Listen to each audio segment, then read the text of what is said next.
Good afternoon. Welcome to another episode of the Cactus Atlas. Today, we're about to explore the remnants of a 40-room village built nearly 1,000 years ago here in North Phoenix, right outside of town. There are houses right over there, and you can do all this for free. So, let's go check this out right over here.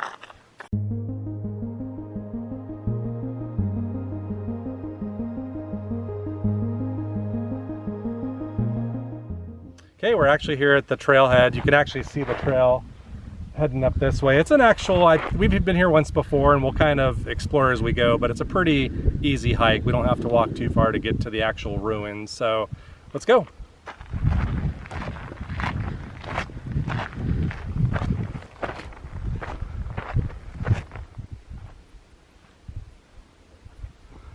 It's almost hard to believe that right up there, along that hilltop,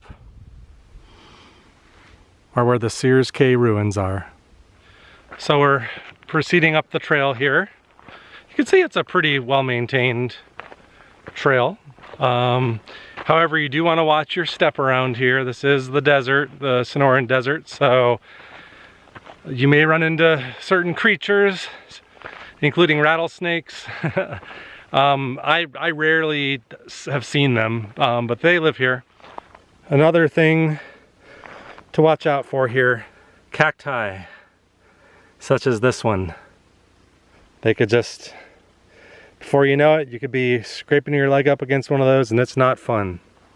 You'll notice that since it is July, there aren't a lot of people here. In fact, we're the only ones. So if you can tolerate the heat, that may be a good tip for you. You'll have this place to yourself most likely. As you can see, we're here in the Tonto National Forest, or just the beginning of it.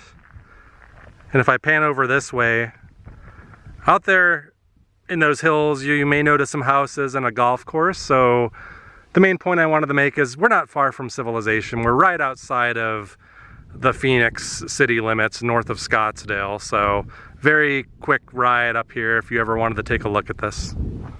We're heading towards the top of the hill.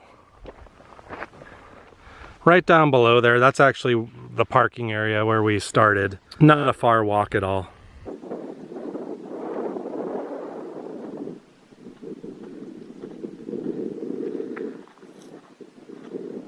The trail is very clear of obstructions, very easy to walk on.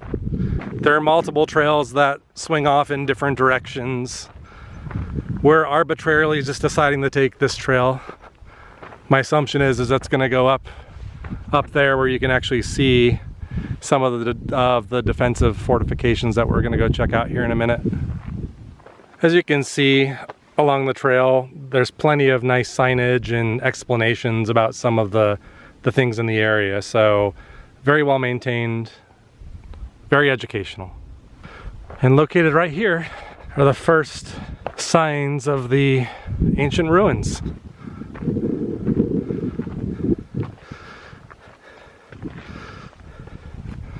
Pretty neat.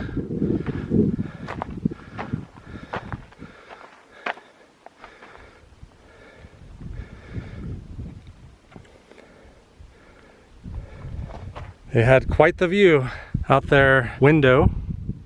Boy, is it beautiful up here.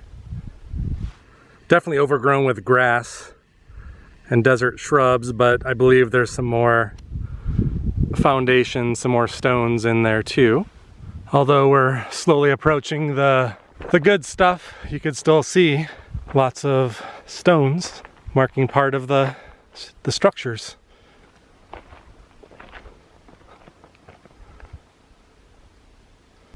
So the name of the people that inhabited this area were the Hohokam. And they lived here for about 1,000 years, just farming, gathering, living peacefully. And then around the year 1050, for whatever reason, they felt the need to build defensive fortifications. And that's what they believe is right behind us.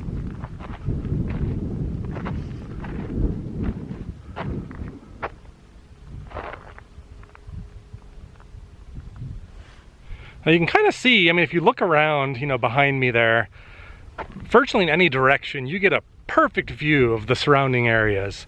You could see for miles. And that's why I assume they chose this location to build this fortification. You can see from any direction, so if there are enemies or anything encroaching upon their fort, they would certainly know about it. Here's a really good example of some of the architecture.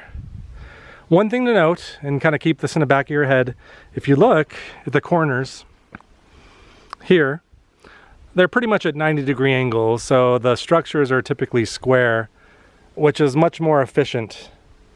However, there is one structure here, known as the mystery room, that has rounded corners.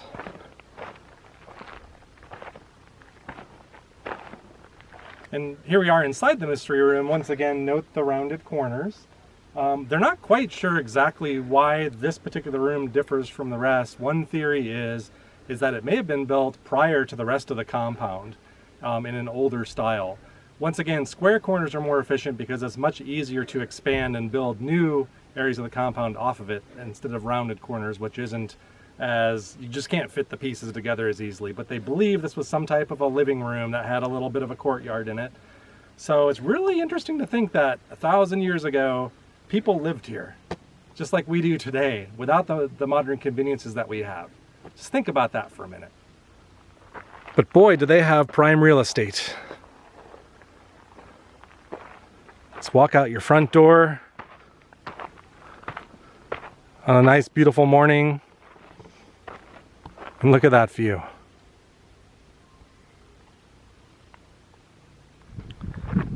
Here's some nice looking structures.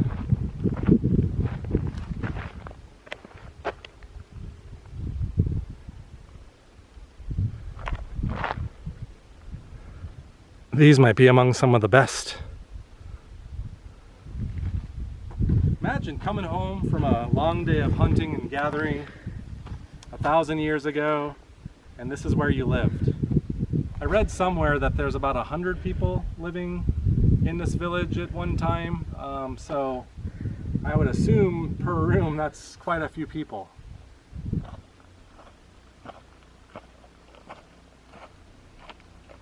And as you can see, for many of these you can actually walk right on in. Now I don't know if you can see this very well. Actually, I think you can. That appears to me to be from the year 1928, October 28th of 1928. R.C. McCoy. I've never noticed that before. That's pretty neat. You can see some other etchings on the stone here. I keep seeing 1928. Where's that 1828? I don't know. I'm sure it's a combination of all sorts of different times. But you could see on the rocks there's other apparent symbols and scrapings. Although it's free and you can come up here and give yourself a self-guided tour, definitely do not remove anything you find in the area. If you find any kind of artifacts, I believe law prohibits moving any of that stuff. So please be respectful. Even though it was really cool, if I am correct that some of those etchings on the rocks were from 1928, don't make your own markings. Try to preserve the area and do what's right.